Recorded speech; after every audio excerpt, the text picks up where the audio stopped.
Hello guys, good morning to all of you. This is Maggie Raj here and now we are going to get discuss about the superposition law. अब हम अध्यारोपण के सिद्धांत का discussion करने जा रहे हैं, जिस पर हम परिणामी आयाम तथा इसके लिए हम समपोषी और विनाशी व्यतिकरण को भी अध्ययन करेंगे या इनकी शर्तों के बारे में भी डिस्कशन करेंगे।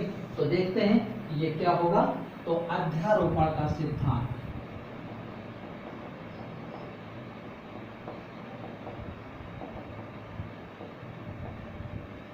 अध्यारोपण का सिद्धांत ये होता है कि जब दो या दो से अधिक तरंगें एक साथ एक ही दिशा में या विपरीत दिशा में संचरित होती हैं तो किसी क्षण उनका परिणामी विस्थापन उन तरंगों के अलग अलग विस्थापनों के सदिश योग के बराबर होता है। इसे ही अध्यारोपण का सिद्धांत कहते हैं। तो ध्यान रखिएगा, अध्यारोपण का सिद्धांत क्या होता है कि जब दो या दो से अधिक तरंगें एक साथ एक ही दिशा में या विपरीत दिशा में संचरित होती हैं तो किसी क्षण उनका आयाम बहुत बढ़ जाता है तो तीव्रता बढ़ जाएगी, या किसी क्षण उनका आयाम बहुत घट जाता है तो तीव्रता घट जाएगी।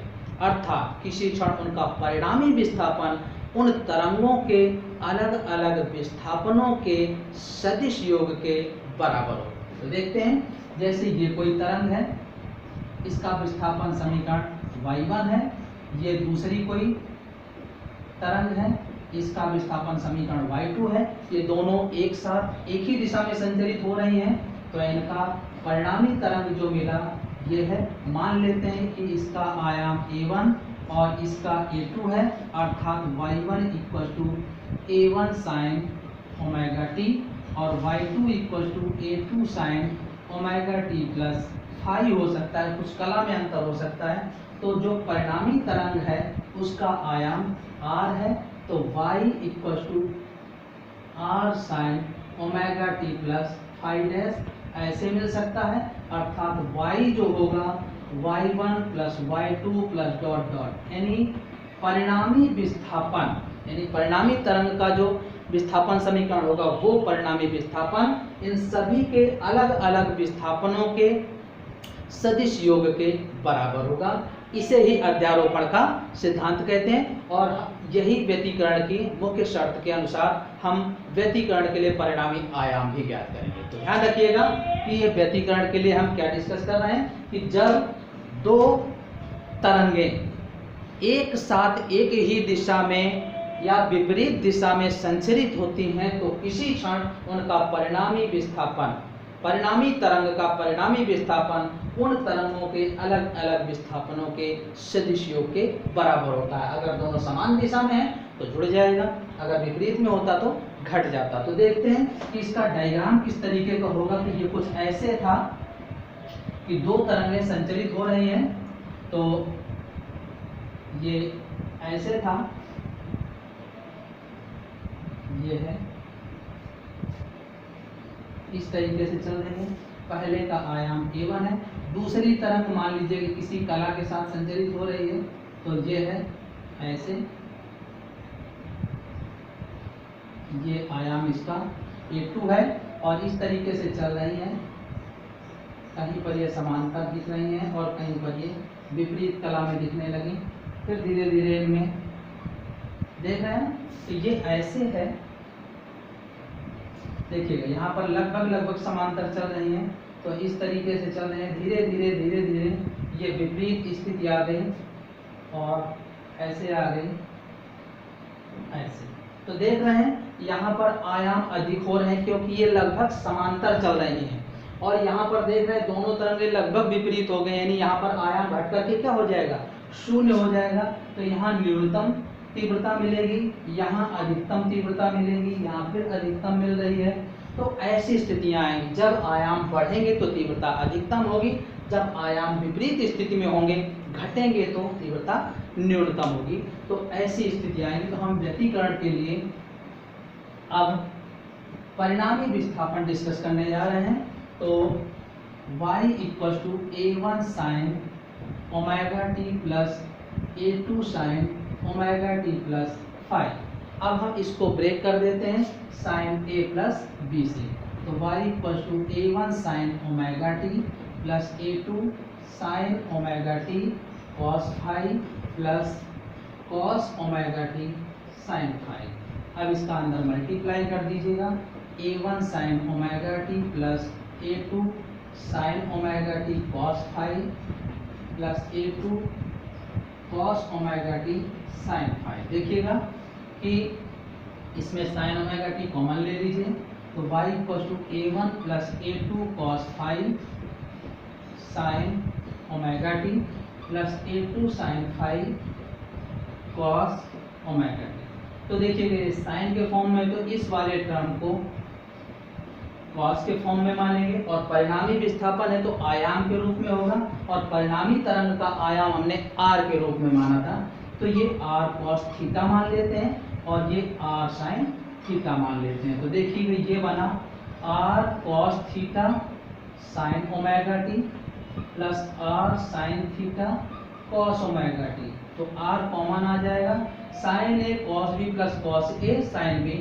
यानी sin omega T plus theta जो हमने फाई के रूप में माना था, यानी परिणामी तरंग भी SHM को संतुष्ट कर रही है, ऐसा है, ठीक है ना। तो देखिएगा ये हमने तब जब हमने r cos थीटा इसको और r sin थीटा इसको माना है, तो परिणामी विस्थापन जो प्राप्त हुआ वो भी सरल आवर्त गति के फॉर्म में ही है। अतः अब हम इन्हीं दोनों को सॉल्व करेंगे।